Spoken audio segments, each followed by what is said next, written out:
Have you ever looked at your life and felt like you weren't just having a bad run of luck, but that you were actually being targeted? Yeah, like there's a pattern to it. Right, a pattern. And I don't mean paranoia. I mean looking at a timeline of your life and seeing a struggle that feels almost designed to break you.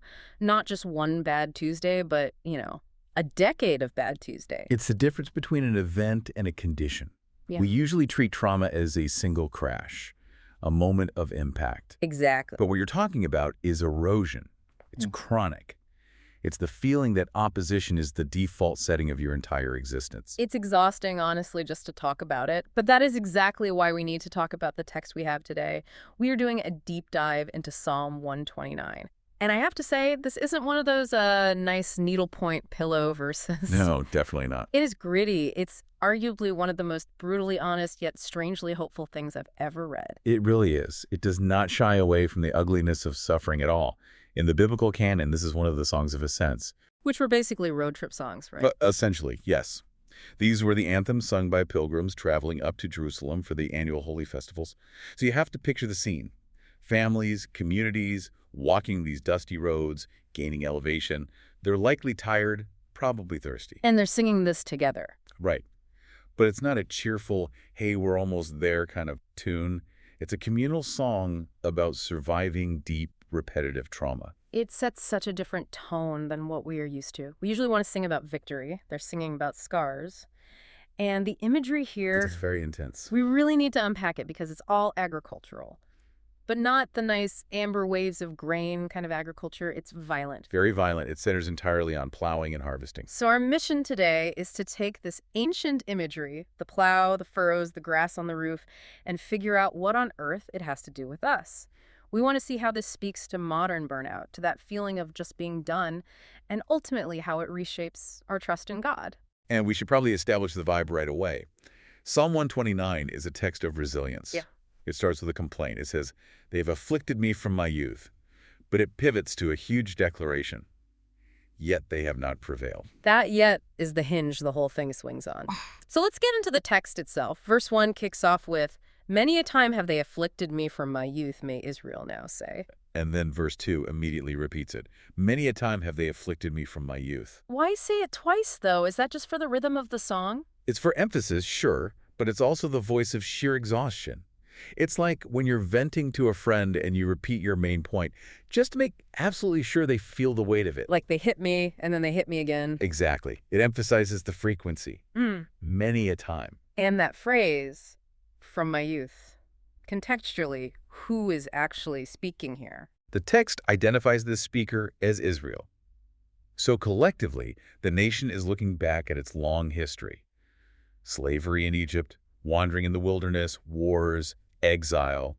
From my youth basically means since the day we were born as a people, someone has been trying to wipe us out. But for you, the person listening right now, you might not be a historian, but this hits on such a visceral, personal level. From my youth suggests that this isn't a new problem. This is a pre-existing condition. Absolutely. It resonates so deeply with anyone who feels like their struggle is just part of their identity. Yeah, like I've been fighting this anxiety since I was 12. Or I've been dealing with this family dysfunction for as long as I can remember. It's the history of pain. It differentiates between a surprise attack and a familiar, everyday enemy. And then the writer drops this metaphor in verse 3 that is just, it's body horror. The plowers plowed upon my back. They made long furrows. It's intensely graphic. Visualize that for a second. It compares a human back to a field being torn up by a heavy, ox-drawn plow. It's not just, I was beaten. It's, I was cultivated for someone else's use. That is such a key insight.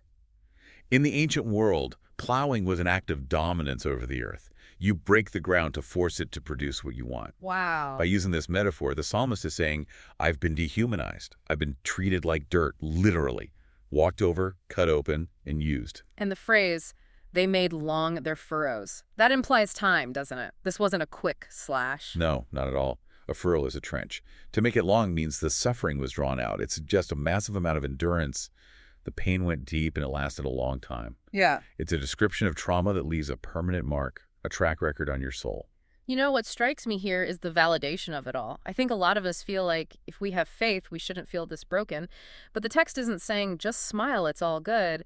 It's acknowledging, no, you have been plowed. The furrows are long. It names the struggle.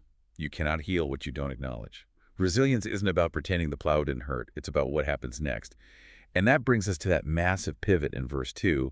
Yet they have not prevailed against me. Okay, I have to push back on that a little bit. Because if my back is plowed open, if I have these long, deep scars, in what world have they not prevailed? It sounds like they did a pretty good job of wrecking me. That is the exact tension of the text. But think about the goal of the enemy here. The goal of the plower is total subjugation, total destruction. To erase the identity of the victim. Right. The prevailing refers to the final outcome. Yeah. The central thesis here is that while the trauma is very real, the plowing really happened, the enemy did not win the war. They inflicted pain, but they failed to destroy the core of who this person is. So it's the difference between being wounded and being defeated. I'm scarred, but I'm still standing. Exactly. The fact that the singer is even able to sing this song on the way to Jerusalem is proof of the victory. They are still here. And then we get the how. How did they actually survive? Because it's not just willpower. Verse 4 says, "The Lord is righteous, he hath cut asunder the cords of the wicked." This creates such a vivid scene if you stick with the agricultural metaphor. You have the oxen, the heavy animals providing the muscle, you have the plow, the blade doing the damage, and connecting them are the cords, the harness. Right. So the enemy is driving this plow, pushing forward, momentum is building, the furrows are getting deeper and deeper. And then God steps in. He doesn't necessarily heal the back instantly. We need to be honest about that. But he takes a knife and cuts the cords connecting the oxen to the plow. So the power source is just completely disconnected. The plow stops. The forward momentum of the oppression is broken. The oxen might keep walking, but the blade is dead in the water. This raises a massive question, though, doesn't it? If God has the knife and God is righteous, why did he let the plowing start in the first place? Why not cut the cords before the first furrow? That is the question of the ages, the problem of pain. And honestly, Psalm 129 doesn't give a neat, tidy answer to the why. It focuses entirely on the limit. God is the limit setter. Yes. The text implies that evil is not infinite. Oppression has boundaries set by God. He might not stop the plowing the moment it starts, which is a very hard pill to swallow, but he does not allow it to continue indefinitely. He cuts the cords before the person is utterly destroyed. That distinction changes how you look at survival. It's not just luck that you made it through. It's divine intervention putting a stop to the harm. It means the trauma actually has an expiration date. Correct. The plow has a limit. And once those cords are cut, the psalm shifts gears completely. We leave the muddy, bloody ground of the field and we look up at the rooftops. Yeah, the imagery changes drastically here. Verses 5 through 8 talk about the entities being like the grass upon the housetops. Now, I'm no farmer, but grass usually belongs in the ground. What is it doing on a roof? To understand this, you have to picture the architecture of that time and place. These weren't slanted, shingled roofs like we have today. They were flat, built with beams and covered with rolled mud or clay. Okay, so essentially a dirt roof. Right. And because it was dirt, wind-blown seeds would land up there. And here is the crucial part. Because it's up high, catching all the sun, and the soil is very shallow, that grass would sprout incredibly fast. So it looks successful. It looks amazing. It's green, it's tall, it's visible to everyone walking by. It looks like it's winning. But verse 6 says, "Which withereth afore it groweth up." It withers before it can even mature. Why? Because there's no depth. As soon as the sun gets hot, the very sun that triggered its growth in the first place, it scorches it because there are absolutely no roots. So we have the stark contrast. The sufferer in the first half has deep furrows, deep cuts, deep earth. The oppressor in the second half is grass on the rooftop. High status, flashy, but entirely shallow. That is the brilliant irony of this text. The plowing, which felt like it was destroying the victim, actually created depth. It turned them into deep soil. Wow. The success of the wicked, which looks like they are on top of the world, is actually fatal because they have no depth. It reminds me so much of modern culture. We are so obsessed with rooftop grass, viral fame, get-rich-quick schemes, looking like you have the perfect life online. It shoots up overnight. It does. It's flashy. But it has no stamina. When the heat of life comes, and it always comes, rooftop grass dies immediately. The text goes on to describe just how useless this grass really is. Verse 7 talks about the mower not filling his hand, nor the binder of sheaves his bosom. It's saying there is no harvest, You cannot feed anyone with rooftop grass. It's hollow, it looks like life, but it yields nothing of value. And then there's the final insult in verse 8. It says that nobody walks by and says, "The blessing of the Lord be upon you." In that culture, harvest was a massive community event. If you walked by a neighbor's field and it was booming, social etiquette demanded you say, "God bless you," or "The blessing of the Lord be upon you." It was a way of participating in their joy. But for the rooftop grass. Silence. No one blesses it because Yeah. everyone knows it's fake. Everyone knows it's temporary. It's a counterfeit harvest. So if we zoom out for a second, you have the faithful person who is scarred, plowed, deep, and surviving. And you have the source of the pain, which looks high and mighty, but is actually withering and rootless. That is the perfect summary. Injustice might look flashy. It might look like it has the high ground, but it yields no harvest. Okay, let's pivot to us today. We've analyzed the plow and the grass, but how does this actually help the person listening to this right now while they're stuck in traffic? How does this information strengthen our trust in God today? I think the first application goes back to that opening phrase from my youth. We need to get comfortable naming our long-term struggles without feeling like failures. We touched on this earlier, the validation part. But why is naming it so important for our spiritual walk? Because there is a pressure, especially in some circles, to pretend everything is just fine. To act like faith is a magic shield that prevents the plowing. Psalm 129 completely destroys that idea. You can be a pilgrim singing on your way to God and still have a back full of furrows. So it creates space for real honesty. You can be a person of deep faith and deep ruins at the exact same time. Exactly. Survival itself is a testimony. If you are still standing after years of being plowed, that is hard evidence of God's sustaining power, even if the healing isn't totally complete yet. But I want to go deeper into the why. We talked about the plow preparing the earth. Is there a redeeming value to the furrow beyond just being a badge of survival? This is where the agricultural metaphor offers such profound hope. Think about it. Why does a farmer plow a field? To plant seeds, to grow food. Right. You break the ground to open it up. Hard-packed earth cannot receive seed. It can't grow fruit. Only broken ground can bear a harvest. Wow. So the furrows aren't just damage, they're preparation. That is the reframing we desperately need. The enemy intended the plowing for destruction, to walk all over you. But in God's economy, that breaking of the outer shell can actually create a depth of soil that allows for profound rooted growth. So the very things that were meant to destroy us can become the places where resilience grows deepest. That feels almost rebellious, like you're hacking the enemy's plan. It is subversive. Pain does not erase your purpose. It can actually deepen your identity.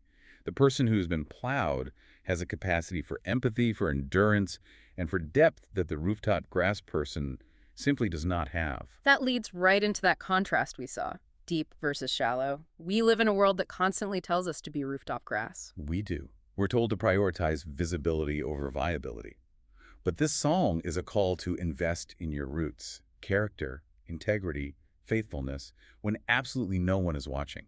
These are things developed in the furrows. They survive the heat. It makes me think about what kind of life I'm building. Am I building something that looks good for 5 minutes or something that can stand the weather? They have not prevailed is the anthem of the rooted believer. The goal isn't to never be attacked. The goal is to be rooted enough that the attack doesn't win. I want to circle back to the cutting of the cords one last time, because for someone listening, they might feel like the plowing is still happening right now. The cords haven't been cut yet. That is the hardest place to be. That is literally the middle of the psalm.